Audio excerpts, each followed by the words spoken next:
Hey everyone, welcome back to OCD Recovery's YouTube channel. I have a unique video. I was kind of thinking about this when I was driving, and I was thinking, I think Rob will like this video. I had his Instagram pulled up on my laptop right here, and I want to go through a couple different Instagram posts, maybe give you a perspective from my perspective, which will ultimately lead to the same thing, because Rob and I, what the tools that we apply to ourselves for, every fear we've ever suffered with to get us to where we are now, whether that's GAD, panic disorder, OCD, all different fears. So I want to break this down. So as always, subscribe, hit that like button, comment down below on videos like this if you want to see. I just think this is going to be a really good video. I'm excited for this.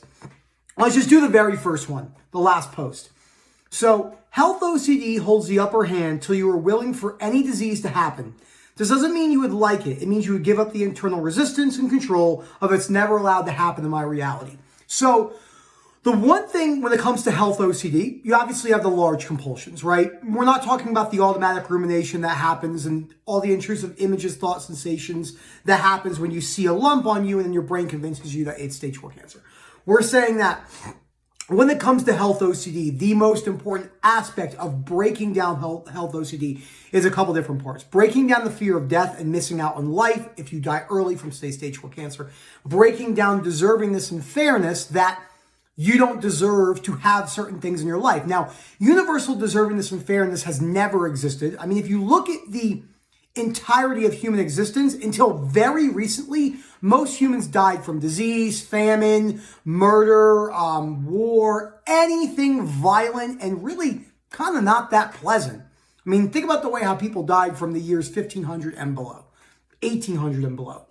People didn't have teeth 100 years ago. You know what I mean? What was a toothbrush? Someone look up when the toothbrush was invented and write that down below. So again, agreement doesn't mean acceptance, and then breaking that down is critical. Critical. I'm just going to go. Okay, the second one, OCD recovery involves much more than just leaving it alone.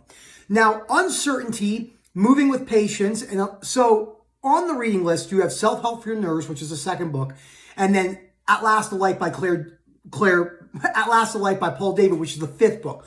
Both of those books have different application for learning how to move with uncertainty and allowing things to stay. The problem with OCD is that Claire Weeks' book and Paul David's book are not enough for chronic OCD cases. If they were enough, then we would just move with uncertainty all the time. But that doesn't mean it doesn't have applicability. It's like mindfulness, right? I used to be very biased against mindfulness meditation. Then I realized I was biased and I changed my opinion on it. It's not easy to admit when you're wrong, especially someone like myself who's really stubborn. So time and place, mindfulness has a time and place, but it can be overly used, especially when you're trying too hard to focus on the moment. So OCD recovery, uncertainty and allowing the intrusive images, thoughts, sensation, urges, and all the other symptoms that come along with OCD and anxiety-based disorders is a critical part for bringing it with you, but you'll need to break down your worst case scenario in almost every chronic OCD case. And that's really important. Okay, the third one I want to talk about, the biggest barrier to recovery is knowledge. Most people suffering with OCD don't understand how OCD operates enough to weaken its grips. So if you see me speak in a webinar or you've had one-on-one coaching with me or talk to me in the WhatsApp groups and stuff like that, you've heard me talk about the practical application of OCD and why understanding that is so important. Now, neurophysiology, neuroanatomy, the limbic system, dopamine, serotonin, all of that stuff, neuropathways, great.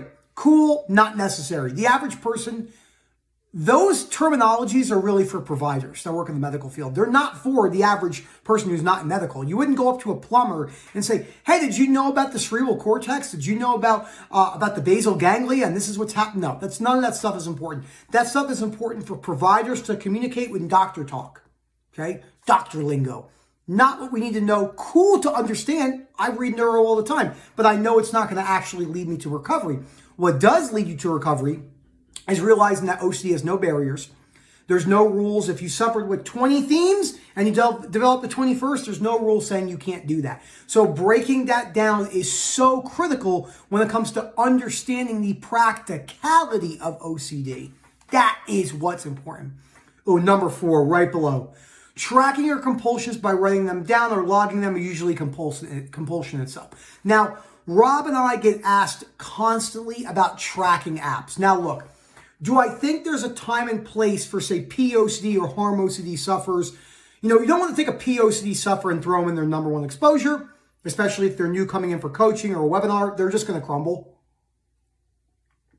So there usually needs a hierarchy of exposures. But if you're tracking rumination, I said it a million times, and I'm going to say it 1,000,001. Rumination is primarily automatic. Intrusive thoughts, images, sensation, and urges come in with automatic extreme force to feel as real as it can get to make you do a compulsion. This is why understanding that, here comes those intrusive thoughts and images in a non-compulsive way, to understand that you can withstand all discomfort and not give in your compulsions, such as Googling with health, whatever it may be. That's key. But tracking your rumination, I've never met someone that didn't make that a compulsion. So we don't need to track. Look at everyone who's recovered from OCD. None of us tracked that. We all had to get comfortable with not tracking, so I don't think anyone needs to be tracking any of their rumination or logging it in the way that we imagine. There are time and places, but much more rare than we think. Okay, what's going to be number 5? That is a good one right there. Okay, perfect. Simple. Don't sit waiting for anxiety to go away. The biggest mistake OCD and anxiety sufferers make is thinking that there's going to be a just right time for them to feel better and go along with their life. I need to start my business. I had to go back to the gym. I had to get myself healthy again. I didn't need to do that, but I wanted to do that. I have goals in life. I have aspirations I want to accomplish, and me being uncomfortable was not going to stand in my motherfucking way. Was not going to stand in my way. It's still never going to stand in my way. Even if I had the worst relapse ever, I'm still going to go out and do business meetings and talk to people, build our business, do one-to-ones, everything. If it happened, if I had the worst relapse of my life and I was in the mental hospital again, I'd probably be asking Rob to do webinars from the mental hospital bed, because that's just how I operate my life, because I realized that that was such an important part of the actual OCD journey. Sorry, my 20% battery thing just showed up. So you can't sit and wait for OCD to go away. You're going to make a zip progress. A zilch. Ooh, good one. OCD recovery doesn't come from hearing what you want to hear, what feels comfy. It's the opposite. It's about looking at discomfort, the things keeping you stuck, and changing that. Let me give you a good example. Parenting. I'm not a parent, okay, so I have no direct experience. But I see what happens when parents want to be their friends and not their parents. Because being a parent involves vulnerability and disciplining people, compassion, empathy, and tough love. When we look at people, this is an irrefutable fact. People that are raised in a bubble and people that hear everything they want to hear all the time usually have higher increases of problems in their life, and everything you could imagine. So when I'm on a call with you, when I'm in a webinar with you, my goal is to not maybe particularly make you my friend. Can be friends, but that's not the goal of this. The goal of this is to provide insight, show you what does not work, because I have an extremely keen understanding of OCD and anxiety-based disorders, especially coming out the other side with something as severe as sensory motor, where my entire life was based around my sensations for years. So you have to remember, when we call you out on reassurance, because that's what I'll do, asking reassurance from us is like Rob said, it's like asking the police for drugs. Never going to happen. I'll call you out on it in a compassionate, empathetic way. If you're in the WhatsApp groups and you keep doing it, I'll be short with you. I'm not being short with you because I don't like you. I'm being short with you because this is what you need to hear, whether you like it or not. Let's see. That's a good one. I'll just read this one. Anxiety recovery comes from change and life perspectives. A lot of the time in calls, sometimes when people are really fired up, we spend a lot of time breaking down perspectives, and that's a really key part of that. Key.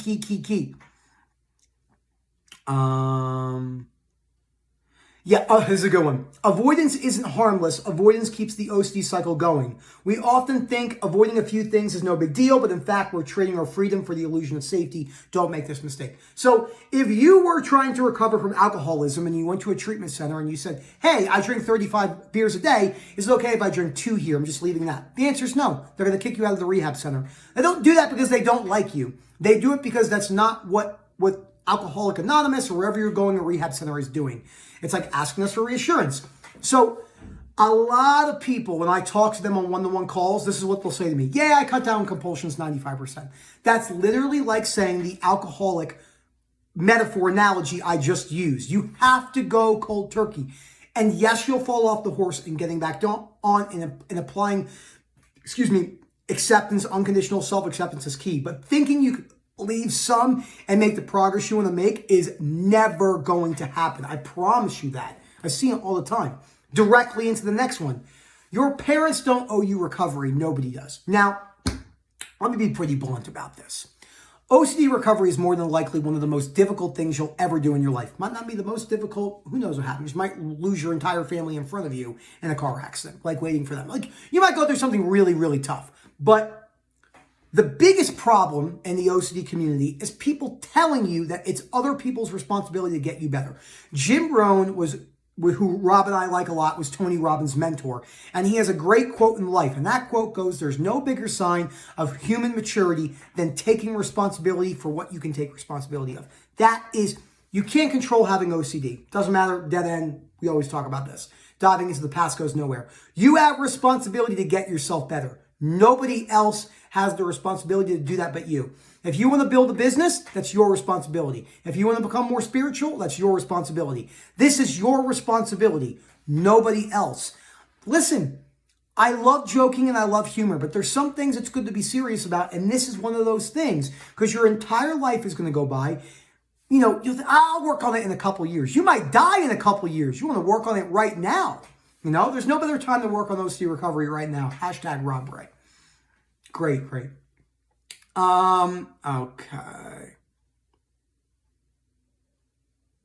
Oh, this is simple. I've never met anyone who couldn't recover from OCD. No such thing as treatment-resistant OCD. When you don't have OCD in the chronic format, very difficult to understand the application of how it operates, right? Research studies and labs are a very poor representation of what's actually happening. I've never looked at a research study in a lab conducted on OCD and thought it was a good study. Ever. Not one time. They look at it too mathematical. Now, and I appreciate all of you. If you're watching this and you're doing OCD research and you're trying to find a cure, not recovery, that's awesome. More power to you. But if you're saying people that there's only 20% of people that can recover, that's really harmful and not true. Because Rob and I didn't read this one, but again, no such thing as treatment resistant. Never met one case. I've met people who don't want to change their beliefs because they're too scared of that, because of, if I lose my identity and all that. So it's very important to cover that.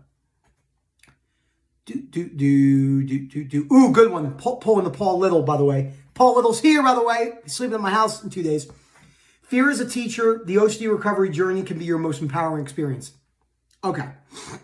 Paul Little's one of his recent videos, he said, when you're super triggered, that is a blueprint of what you need to work on. Understanding that is so critical. Your worst case scenario, the number one thing you're scared of is it's punching you in the face of what you need to do to actually get better. Your worst case scenario is where your freedom lies.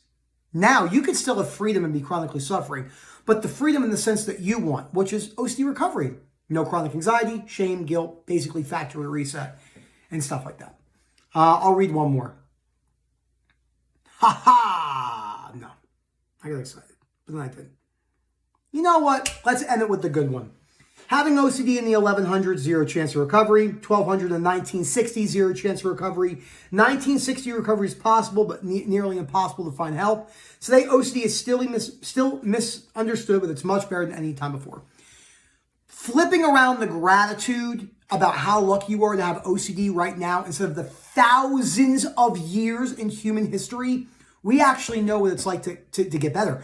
We also know that even if for some odd reason you didn't get better, you could learn how to cope with not getting better. Because there's people out there who have chronic fatigue syndrome, fibromyalgia, complex regional pain syndrome, stuff like neurofibromatosis, look that one up. And all these other really rare conditions where Charcot-Marie tooth, when I met someone recently at this expo, it's basically a nerve degeneration disorder. It just deteriorates your nerves. Things where people really don't have too much hope for getting better. We can get better.